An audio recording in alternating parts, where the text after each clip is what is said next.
Good morning students. I hope आपकी होली बहुत अच्छी रही होगी और बहुत अच्छे से आपने अपने फैमिली एंड फ्रेंड्स के साथ होली खेली होगी। सो फन टाइम ख़त्म हो गया। अब लेट्स प्रोसीड, थोड़ा सा आगे बढ़ते हैं रिगार्डिंग जीएसटी।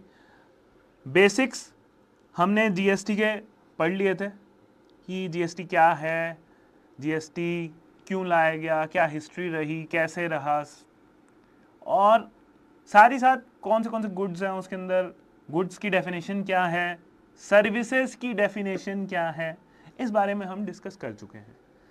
स्टिल आपको अगर आपने ये चीज़ जो लास्ट क्लास थी, जो लास्ट लेक्चर था जो मैंने लिया था, आपने वो नहीं देखी हो तो मैं यहाँ पे ऊपर वीडियो में मेंशन कर दूंगा, आप उस पर कार्ड पे क्लिक करके उस वीडियो को पहले देख सकते हैं। चलिए आइए शुरू करते हैं, आगे देखते हैं। सबसे पहली चीज हम देखेंगे यहाँ पे एडवांटेजेस ऑफ जीएसटी। जीएसटी को लाया गया तो उसकी एडवांटेजेस क्या थी, क्या फायदे थे, क्यों ऐसा गवर्नमेंट ने करा कि जीएसटी को उसे लाना पड़ा, what were the reasons, and reasons भी ना कह के उसके फायदे मैं बताना चाहूंगा क्या फायदे हैं। तो पहला है elimination of cascading taxation. Cascading taxation मतलब मैंने ये चीज आपके साथ पहले भी डिस्कस करी थी जब मैंने फर्स्ट क्लास ली थी जीएसटी की। उसमें मैंने ये मेंशन करा था कि जो टैक्सेशन है वो डबल हो जाता था, ठीक है, एक के ऊपर एक टैक्सेशन लग जाता था। तो उसको हटाने के लिए जीएसटी में क्या किया गया, कास्केडिंग टैक्सेशन को हटाने के लिए जीएसटी को लाया गया। GST allows input tax credit reducing the tax on tax affect. क्या चीज, टैक्स पे टैक्स। जैसे मैंने आपको पहले भी इस बारे में एग्जांपल दिया था कि आप कोई प्रोडक्ट बनाते हैं, ठीक है, आपकी कोई प्रोडक्ट की मैन्युफैक्चरिंग है, आपने वो प्रोडक्ट लिया, आपने मार्केट में रिटेलर को बेचा, रिटेलर ने उस प्रोडक्ट को खरीदा, उसने आपको टैक्स पे करा, ठीक है। अब जो अमाउंट थी उस पर वो टैक्स पे कर चुका है। अब जब कस्टमर प्रोडक्ट खरीदेगा तो कस्टमर भी उस पर टैक्स देगा। तो क्या हुआ, टैक्स ऑन टैक्स। एक बारी जब रिटेलर ने टैक्स दे दिया तो उसके ऊपर किसने दिया, कस्टमर ने भी टैक्स दिया उसी अमाउंट के ऊपर। सो टैक्स ऑन टैक्स को हटाने के लिए जीएसटी लाया गया। दूसरा चीज आई सिंप्लीफाइड टैक्स रिजीम। जीएसटी जब है एक बहुत ही सिंप्लीफाइड टैक्सेशन सिस्टम है। कैसे सिंप्लीफाइड टैक्सेशन सिस्टम है, जीएसटी से पहले हिस्ट्री जो थी, जो कि मैंने आपको फर्स्ट क्लास के अंदर पढ़ाई थी, उसके अंदर मैंने आपको यह चीज बताई थी कि जीएसटी से पहले बहुत सारे डिफरेंट टैक्सेस सिस्टम चलता था। इनडायरेक्ट टैक्स जो सिस्टम था उसमें बहुत सारे टैक्सेस थे जो कि डिफरेंट थे, सेंट्रल लेवल पे डिफरेंट थे एंड स्टेट लेवल पे डिफरेंट थे। तो फॉर मोर डिटेल कि क्या उसमें था, कैसे था, उसके लिए आप जाइए पहले मेरी इनडायरेक्ट टैक्स की वीडियो देखिए, यहां पे मैं मेंशन कर रहा हूं कार्ड पे, जाके जरूर देखिए। आप जब वो देख लेंगे तो आपको बहुत अच्छे से समझ में आ जाएगा कि क्या टैक्स स्ट्रक्चर हिस्ट्री थी इनडायरेक्ट टैक्स की जीएसटी से पहले। तो जब जीएसटी को लाया गया, रिप्लेस किया गया multiple indirect taxes, VAT, excise, service tax, ऐसे ही बहुत सारे टैक्सेस थे जो लगते थे, with a unified system for easing compliance. एक यूनिफाइड सिस्टम बनाया गया जो कि हर जगह पे चल सके। सो जीएसटी जो है उसको लाने का एक बहुत बड़ा रीजन, और जीएसटी की एक बहुत बड़ी एडवांटेज भी ये है कि ये सिंप्लीफाई कर देता है टैक्स कंप्लायंस को। आगे देखते हैं यूनिफाइड नेशनल मार्केट। पहले क्या होता था, बिकॉज ऑफ इनडायरेक्ट टैक्सेस जो कि सेंट्रल्स के अलग थे एंड स्टेट्स के अलग थे, एक नेशनल मार्केट क्रिएट नहीं हो पा रही थी. So to create that national market, GST was a one step जो कि बहुत ही मेजर चीजें कर सकता था. और आप जानते ही हैं मोदी जी ने क्या कहा था इसे स्टार्ट करते हुए, इसे लॉन्च करते हुए. जब जीएसटी लाया गया था, जब जीएसटी का अनाउंसमेंट किया गया था मोदी जी के द्वारा, तब उन्होंने ये चीज बोली थी. और वही चीज एक इसका मोटो भी बना, वन नेशन वन टैक्स. आज भी आप देखते होंगे जीएसटी, जहां पे भी जीएसटी का अगर आप ऑफिस गए हो या जीएसटी आपने वेबसाइट उनकी खोली हो, जब उनका लोगो आता है तो उसके नीचे एक स्लोगन आता है जो कि लिखा होता है one nation one tax. So है क्या one nation one tax? It is just unified national market. हर जगह एक जैसा टैक्स. आप चाहे एक स्टेट में काम कर रहे हैं, चाहे आप दूसरे स्टेट में हैं, कोई इशू नहीं है, जीएसटी ही लगेगा सब जगह, सेम रेट्स पे लगेगा. तरीका भी सिंपल है. सो क्या हो गया, जो इतनी हसल बसल थी ना, इतना सब पेपर वर्क करना पड़ता था पहले, उसको खत्म कर दिया किसने? जीएसटी ने.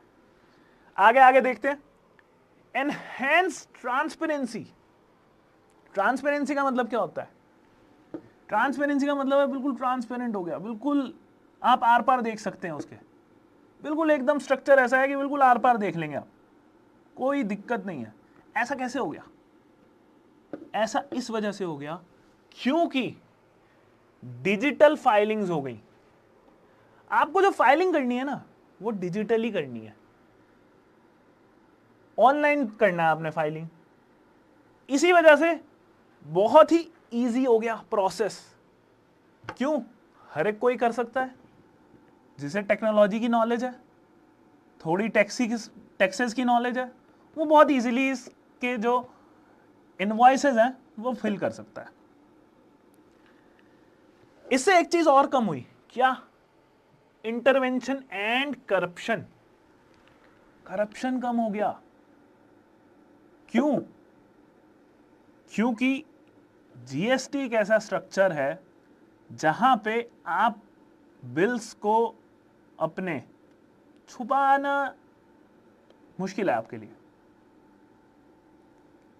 क्योंकि एक ये चेन की तरह चलता हुआ आ रहा है. आपने जिससे प्रोडक्ट खरीदा उसने जीएसटी पे करा. अगर उसने जीएसटी पे करा तो उसने बिल बना दिया और उसने अपना इनवॉइस भर दिया. जहां उसने इनवॉइस भर दिया, उसने आपका मेंशन कर दिया नेम, आगे कि उसने आपको सेल करा है प्रोडक्ट. तो जब उसने आपको सेल करा है ये प्रोडक्ट, तो यहां पे करप्शन और इवेजन होने के चांसेस कम हो गए. क्योंकि क्या है, अगर उसने मेंशन कर दिया तो आपको भी भरना पड़ेगा, नहीं तो आपके पास नोटिस आ जाएगा कि आपने जीएसटी नहीं भरा इस बिल पे. और वो फिर बहुत सारे इश्यूज होते हैं, आप सभी जानते हैं. टैक्स की चोरी करना और उसके बाद क्या क्या होता है आपको सब पता ही है. आजकल बहुत कुछ न्यूज़ में आप सुनते ही रहते होंगे, कभी किसी नेता पे आ जाता है, कभी किसी नेता पे आ जाता है. So you must be knowing that. तो आगे बढ़ते हैं, इस बात को स्किप करते हैं, आगे देखते हैं कंज्यूमर बेनिफिट्स. कंज्यूमर को क्या फायदा हुआ अच्छा जीएसटी आने से? कंज्यूमर क्यों इतना खुश था? Lower prices for many goods due to streamline taxes and input credits. क्योंकि टैक्सेस कम हो गए, सेंट्रल का एक हो गया, स्टेट का एक, यूनिफाइड टैक्स स्ट्रक्चर हो गया, तो जो रेट्स है ना वो भी कम हो गए. एंड जब रेट्स कम हो जाते हैं तो क्या है, कंज्यूमर को बेनिफिट है. क्यों बेनिफिट है? अरे टैक्स के रेट कम हो गए तो क्या, प्रोडक्ट सस्ता हो जाएगा. हाँ मैं जानता हूं बहुत सारी चीजें हैं उसके साथ भी कि इन्फ्लेशन बढ़ रहा है तो कहाँ सस्ते हुए प्रोडक्ट्स, कोई सस्ता नहीं हुआ बल्कि रेट्स बढ़ गए. बट अगर हम कंपेयर करें with the previous indirect taxation system तो आपको पता चलेगा कि अच्छा खासा डिफरेंस आया है.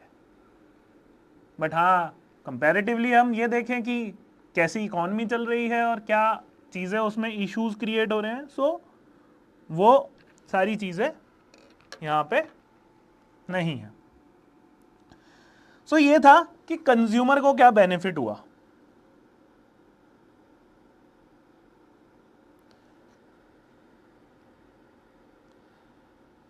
आगे देखते हैं।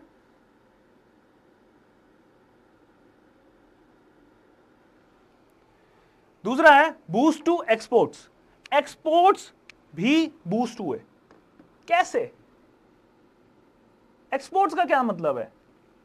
Zero rated supplies and refunds improved competitiveness of Indian exports. Zero rated supplies, कुछ ऐसे भी वो थे जहां पे सप्लाईज बिल्कुल जीरो रेटेड हो गई। क्यों? क्योंकि कुछ ऐसे भी गुड्स एंड सर्विसेज हैं जहां पे आपका टैक्स नहीं लगता। कौन से हैं उनके बारे में हम आगे पढ़ेंगे डिटेल में और देखेंगे। अगला पॉइंट है increase tax compliance. Tax compliance बढ़ गया।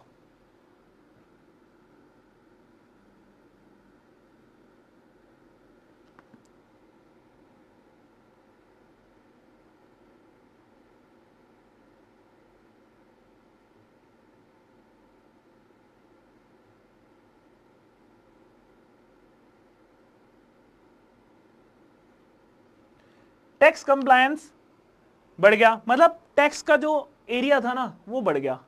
जो गुड्स पहले नहीं आते थे टैक्स के अंदर उनको भी ले लिया गया, जो सर्विसेज पहले नहीं कंसीडर की जाती थी उनको भी टैक्सेस में लाया गया। So this was the main advantages of GST. अब जब किसी के एडवांटेजेस होती हैं तो डिसएडवांटेजेस भी होती हैं। जब किसी के प्रोज हैं कौन भी होंगे ना, जैसे आजकल की लैंग्वेज में बोलूं, कुछ ग्रीन फ्लैग्स हैं तो रेड फ्लैग्स भी होंगे ना, जेनजी समझ रही होगी। तो आगे बढ़ते हैं। डिसएडवांटेजेस क्या है? सबसे बड़ा डिसएडवांटेजेस मल्टीपल टैक्स स्लैब्स। अरे भाई, जब इनडायरेक्ट टैक्स का स्ट्रक्चर चेंज किया गया, इतने सारे टैक्सेस हटाए गए, उसके बावजूद आपने क्या किया? आपने मल्टीपल टैक्स रेट्स दे दिए। आपने एक जगह से हटा करके दूसरी जगह पे दे दिया।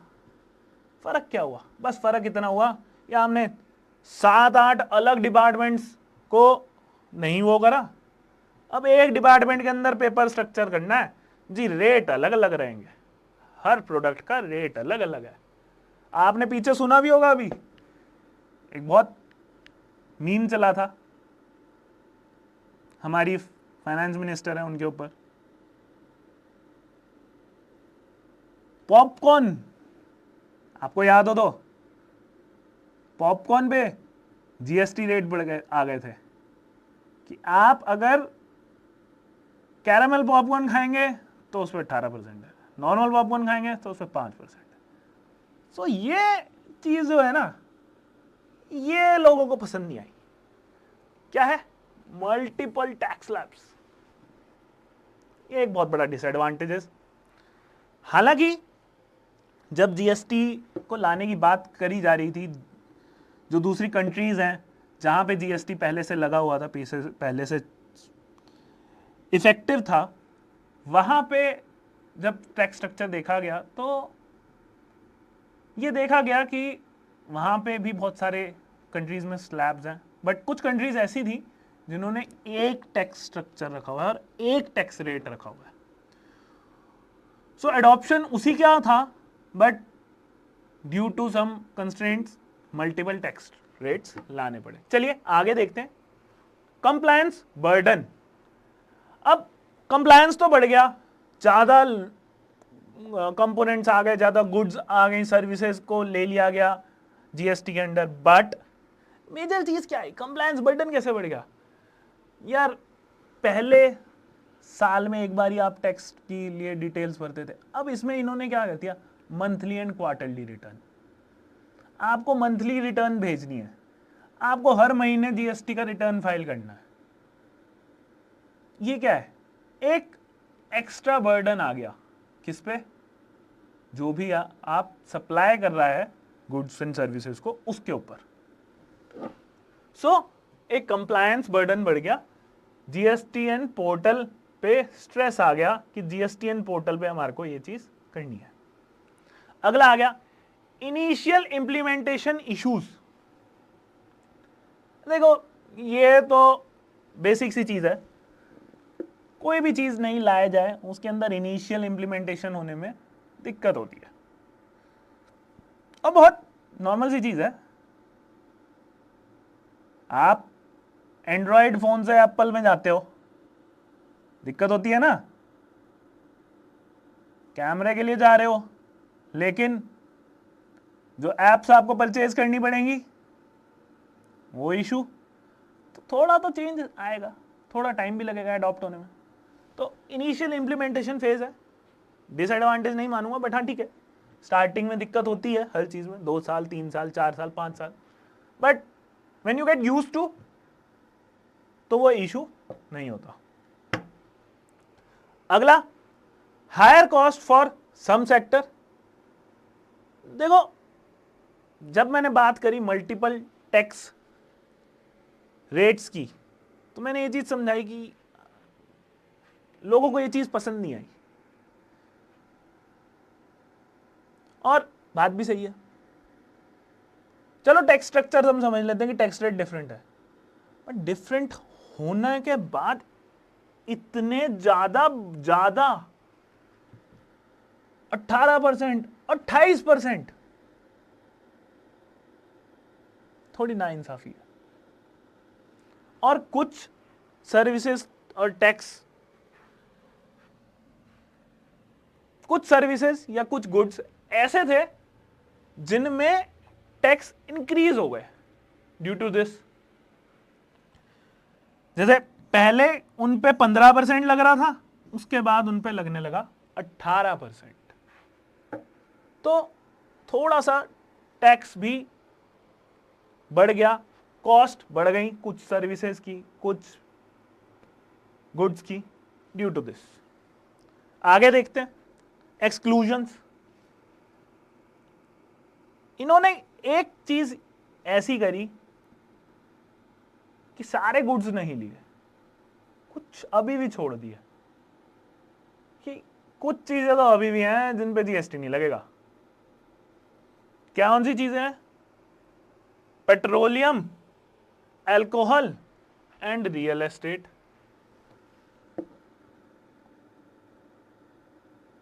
ना पेट्रोल पे जीएसटी लगा गया और ना ही अल्कोहल पे लगेगा, ना ही रियल एस्टेट पे लगेगा। तो ये चीजें रखी गई out of the GST model.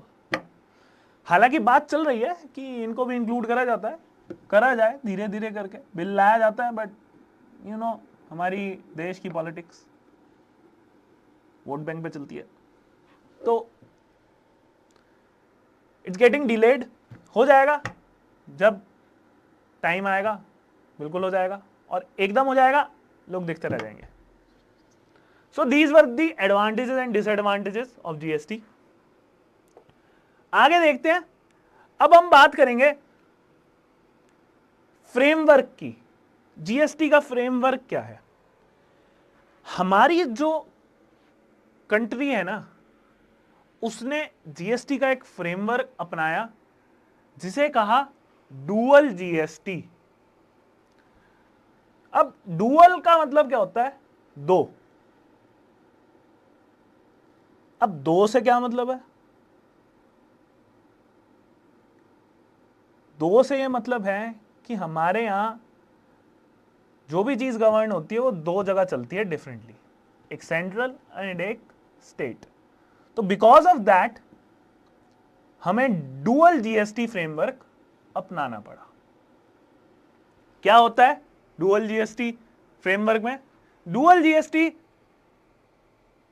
In dual GST centre and state simultaneously tax goods and services.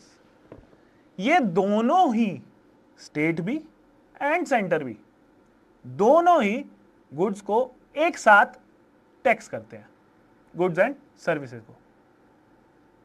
अगर आपने कभी बिल लिया हो किसी प्रोडक्ट का, लिया होगा सबने, अरे फोन के तो लिए होंगे, आजकल टेक से भी हर कोई है, फोन के बिना किसी का काम नहीं चलता। जब मैंने फोन परचेज करा, फोन का बिल लिया, उसमें नीचे लिखा होता है CGST and SGST। CGST stands for Central GST and SGST stands for State GST। ये दो क्यों होते हैं? Because of dual GST framework. Reasons क्या थे जीएसटी का, डुअल जीएसटी को अपनाने का हमारा? States didn't want to lose power. अब देखो सीधी सी बात है, स्टेट की रेवेन्यू है, स्टेट गवर्नमेंट की रेवेन्यू है टैक्सेस से अच्छी खासी, वो क्यों चाहेगी कि वो रेवेन्यू खत्म हो जाए? वो भी तो चाहेंगे ना कि वो रेवेन्यू कंटिन्यू रहे।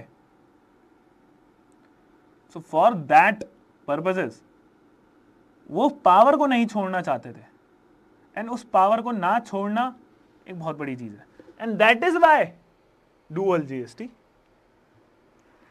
अगला, fairness for all states. Fair रहेगा, सारे स्टेट्स में सेम चीज चलेगी, कोई दिक्कत नहीं, हर एक स्टेट में same situation, same tax structure, same tax rate, सारी चीजें एकदम बिल्कुल प्रीसाइज। अगला, ईजियर टू इम्प्लीमेंट, बहुत ईजी हो जाता है टू इम्प्लीमेंट, बहुत ईजिली इम्प्लीमेंट किया जाए इसका। तो ये एक रीजंस थे कुछ to adopt dual GST structure. Dual GST was a practical solution for India's diversity. जैसे इंडिया हमारा देश है, जैसी इंडिया की डाइवर्सिटी है, उस हिसाब से अगर हम देखें तो बनता था डुअल जीएसटी अडॉप्ट करना। It kept states and centre unified under one tax system while letting both keep their independence. हुआ क्या, दोनों सेंट्रल एंड स्टेट एक साथ आ गए, एक साथ भी आ गए, साथ ही साथ दोनों की अपनी इंडिपेंडेंस भी रही, दोनों चार्ज कर रहे हैं, दोनों को रेवेन्यू जनरेट हो रहा है, तो कोई इश्यूज होने ही नहीं थे। It replaced messy old taxes but respected India's federal structure. जो इंडिया का फेडरल स्ट्रक्चर है उसको बहुत अच्छे से इन्होंने फॉलो करा, बट एक यूनिफाइड वे में। सो ये फ्रेमवर्क रहा डुअल जीएसटी जो कि अडॉप्ट किया गया इन इंडिया। अब आगे देखते हैं फ्रेमवर्क में आता क्या क्या है उसके बारे में। टाइप्स ऑफ जीएसटी, फ्रेमवर्क में टाइप्स हैं जीएसटी के। पहला है सीजीएसटी जो कि है central goods and service tax, जो कि सेंट्रल हमसे लेता है। दूसरा है एसजीएसटी जो है state goods and service tax. ठीक है, अब एक तीसरा नया वर्ड आ गया आईजीएसटी। अब ये क्या आ गया भाई? अभी तो बात हुई थी डुअल जीएसटी की, ये डुअल जीएसटी फ्रेमवर्क है। अब ये कहां से आ गया? अब ये क्या है? इंटीग्रेटेड, इसकी फुल फॉर्म है integrated goods and service tax. क्या है, क्यों है, अभी पढ़ेंगे। अगला देखते हैं, अगला आ गया यूजीएसटी। सुना है किसी ने यूजीएसटी? हो सकता है आपने बिल्कुल सुना हो। This is union territory goods and service tax. हमारे यहां खाली स्टेट्स थोड़ी हैं, यूनियन टेरिटरीज भी हैं, तो जो यूनियन टेरिटरीज हैं वहां पे भी तो लगेगा, तो उसके लिए है यूजीएसटी। अब देखते हैं, आगे पढ़ते हैं इनके बारे में क्या क्या है।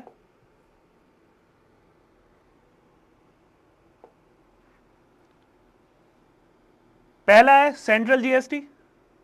Central GST has replaced earlier central excise duty and service tax. जो भी सर्विस टैक्स था और सेंट्रल एक्साइज ड्यूटी थी उसको हटा दिया गया, खत्म कर दिया गया। उसकी जगह क्या लाया गया? Central GST. It is levied by central government in the intra-state supply of goods and services, transactions within a single state। ठीक है जी,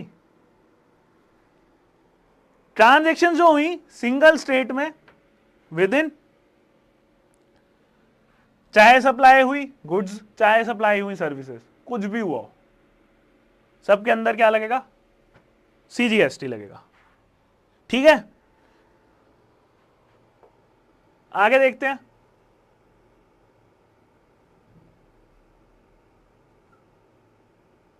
फीचर्स क्या है?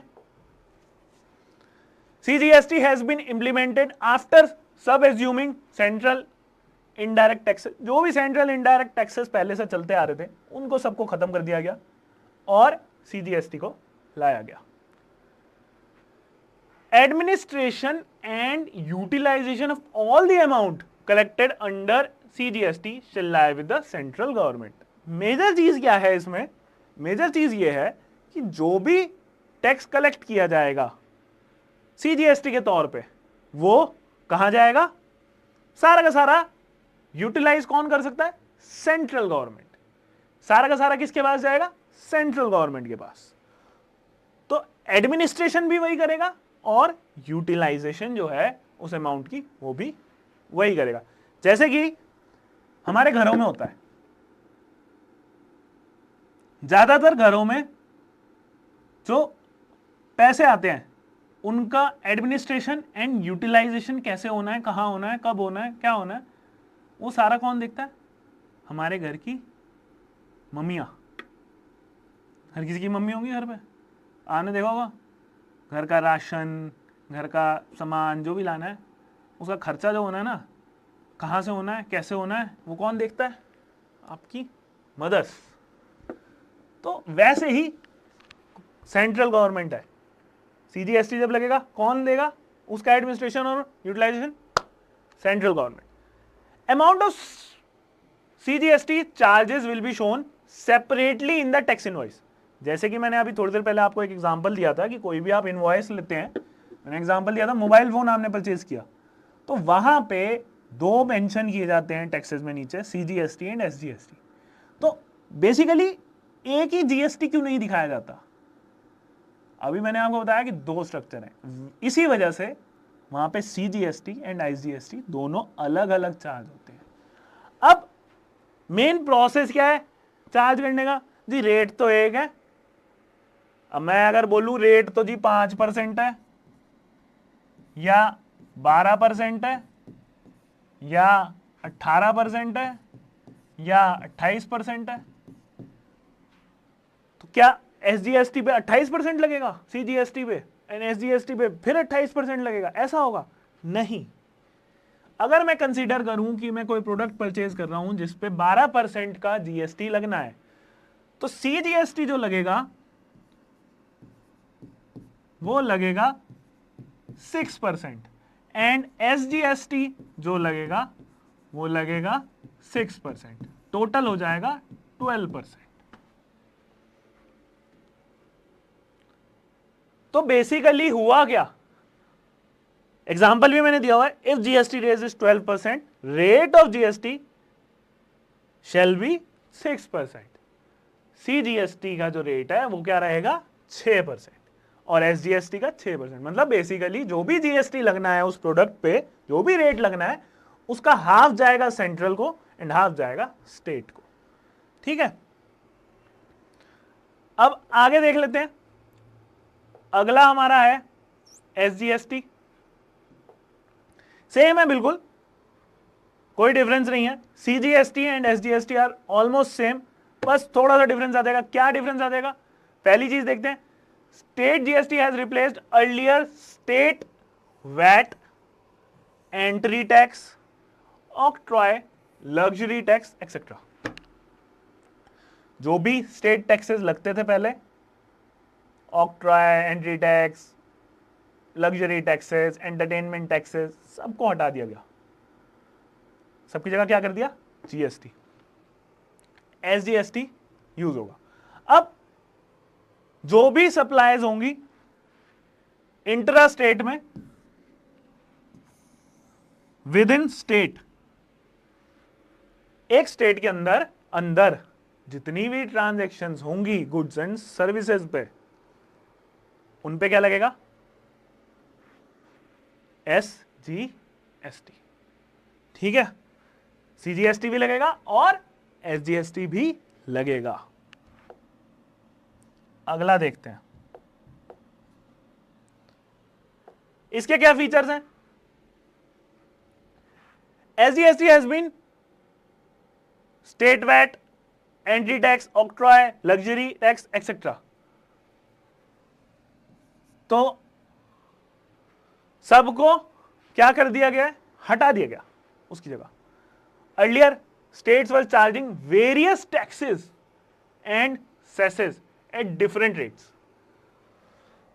Now all 29 states charge GST at uniform rates. अब क्या हो गया? सबके सब एक ही यूनिफॉर्म रेट पे चार्जेस करते हैं, सारे के सारे 29 स्टेट्स। ठीक है जी। हाँ बिल्कुल आऊंगा मैं, यूनियन टेरिटरीज वाली बात पे भी आऊंगा। ठीक है, वहां क्या स्ट्रक्चर होगा अभी थोड़ी देर में देखते हैं, बट एसजीएसटी की बात यहां पे हो गई। Amount of SGST charges will be shown in separately in tax invoice. जैसे कि सीजीएसटी में किया जाता है, वैसे ही एसजीएसटी का भी अमाउंट जो है वो सेपरेटली शो करी जाती है टैक्स इनवॉइस में। और वही चीज यहां पे भी होती है। अगर 12% का टैक्स लगना है जीएसटी का एक प्रोडक्ट पे, तो हाफ जाएगा, 6% जाएगा सीजीएसटी को एंड 6% जाएगा आपका एसजीएसटी को। ठीक है, अब आगे देखते हैं। अब आया मेन चीज जो कि आपने नहीं पढ़ी, या कुछ लोगों ने पढ़ी भी होगी, कुछ लोगों को आइडिया भी होगा क्या है। IGST. IGST means integrated GST. Integrated GST is levied on the supplies of goods and services in the course of interstate trade or commerce. अभी तक जितनी भी बात करी, चाहे वो सीजीएसटी हो चाहे वो एसजीएसटी हो, मैंने बताया कि intra state transactions, intra state supplies of goods and services, इन पे लगेगा CGST and SGST.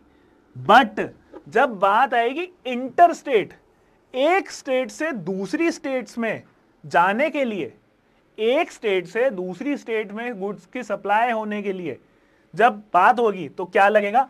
IGST, integrated GST का यूज वहां पे होगा। IGST is applicable to import of goods and services from outside country as well. कुछ imports पे भी गुड्स एंड सर्विसेज के इसको लगाया जाता है। It is levied by central government. कौन लगाता है इसे? Central government. And collected on all interstate supply of goods and services. लगाता भी कौन है? सेंट्रल गवर्नमेंट, एंड उसे कलेक्ट भी कौन करती है? Central government. The proceeds of IGST will be apportioned among the states on the basis of recommendations of GST Council. जो भी जीएसटी काउंसिल, जैसे जीएसटी काउंसिल बताती है, उसके अकॉर्डिंग इसके जो प्रोसीड्स हैं, जो कलेक्शन है, उसको बांट दिया जाता है अमंग दी ऑल स्टेट्स, जिस भी तरीके से वो होता है।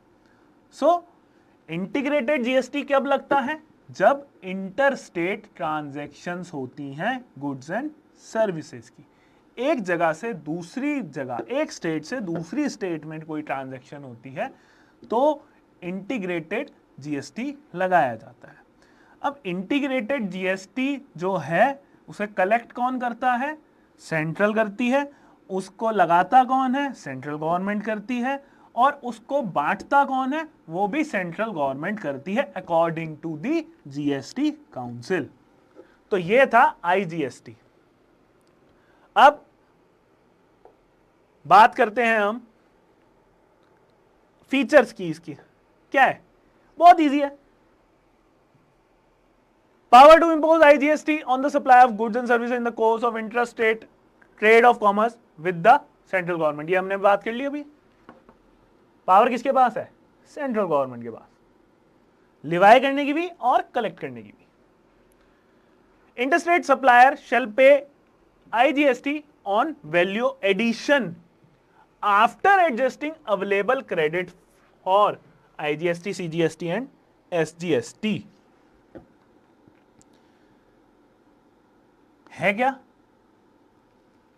जब आईजीएसटी लगेगा तो जो सप्लायर होगा एक स्टेट से दूसरी स्टेट में भेजने वाला, वो अपने इनपुट टैक्स क्रेडिट का यूज करेगा जो कि उसने पहले दिया होगा परचेज करने के लिए फ्रॉम अदर पर्सन, जो भी उसका क्रेडिट रहा होगा इन सीजीएसटी, एसजीएसटी, जो भी चीज है, उसको यूज करने के बाद जो अमाउंट आएगी उस पे वो टैक्स पे करेगा।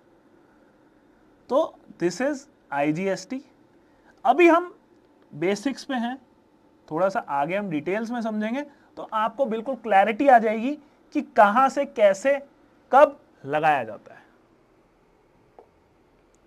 आगे देख लेते हैं, यूजीएसटी की बात कर लेते हैं। यूजीएसटी इज यूनियन टेरिटरी जीएसटी। जैसे कि हमें पता है कुछ स्टेट्स हमारे जो हैं वो क्या है? यूनियन टेरिटरीज है। तो यूनियन टेरिटरीज में क्या होता है, कैसे होता है, उसमें भी तो जीएसटी लगेगा, बट कैसे लगेगा उसको देख लेते हैं। Union territory GST is applicable on goods services supply takes place in any of the union territory of India. कहीं पे भी यूनियन टेरिटरी के अंदर अगर गुड्स एंड सर्विसेज की सप्लाई होती है तो वहां पे यूजीएसटी लगेगा। It is charge in addition to CGST. CGST तो लगेगा ही लगेगा क्योंकि वो सेंट्रल गवर्नमेंट का टैक्स है, साथ ही साथ यूजीएसटी लगेगा। For any transaction of goods and services with in union territory, CGST plus यूजीएसटी is levied. क्या क्या लगता है जब यूनियन टेरिटरी के अंदर होता है? CGST plus यूजीएसटी। यहां पे स्टेट जीएसटी नहीं लगेगा। क्यों नहीं लगेगा? क्योंकि उसकी जगह यहां पे किसने ले ली? UGST. So this is moreover same as state GST, बस नाम चेंज कर दिया गया है। इसे बोला जाता है यूनियन टेरिटरी जीएसटी। फीचर्स भी सारे सेम है, सब कुछ वही होता है। वैसे ही यूनियन टेरिटरी की गवर्नमेंट इसको कलेक्ट करेगी। इंटर स्टेट जितनी भी इंट्रा स्टेट जितनी भी ट्रेड एंड वो होंगी, आपकी गुड्स के सप्लाई होगा या सर्विसेज का सप्लाई होगा, उन सब को से जो भी यूजीएसटी कलेक्ट होगा उसको कौन देखेगा? यूनियन टेरिटरी की गवर्नमेंट। जैसे कि स्टेट जीएसटी का होता है, स्टेट गवर्नमेंट देखती है, वैसे ही यूनियन टेरिटरी की गवर्नमेंट जो है वो देखेगी। So this was the basics. सारा का सारा जीएसटी का फ्रेमवर्क, जीएसटी क्या है, ये सब यहां पे खत्म होता है। इसी क्लास के साथ बेसिक्स को मैं एंड करता हूं। अब फर्दर थोड़ा सा एडवांस स्टेज पे जाएंगे, थोड़ा सा और पढ़ेंगे कैसे कैलकुलेशन होती है, क्या क्या कुछ इंपॉर्टेंट डेफिनेशंस हैं जो कि स्ट्रक्चर में हमारे गिवन है, जीएसटी काउंसिल ने दी हैं, कुछ सेपरेट वर्ड्स दिए गए हैं एक्ट्स के अंदर, तो वो क्या है, उन्हें कैसे समझना है, वो सब हम नेक्स्ट क्लास में पढ़ते हैं। So thank you students, hope you love the lecture. अगर कुछ आपको समझ में नहीं आया है तो प्लीज कमेंट डाउन, और अगर आपको लेक्चर अच्छा लगा है तो प्लीज लाइक करें और अपने और लोगों के साथ भी शेयर करें जिन्हें जीएसटी की नॉलेज चाहिए। सो थैंक यू, मिलते हैं नेक्स्ट क्लास में। Study well.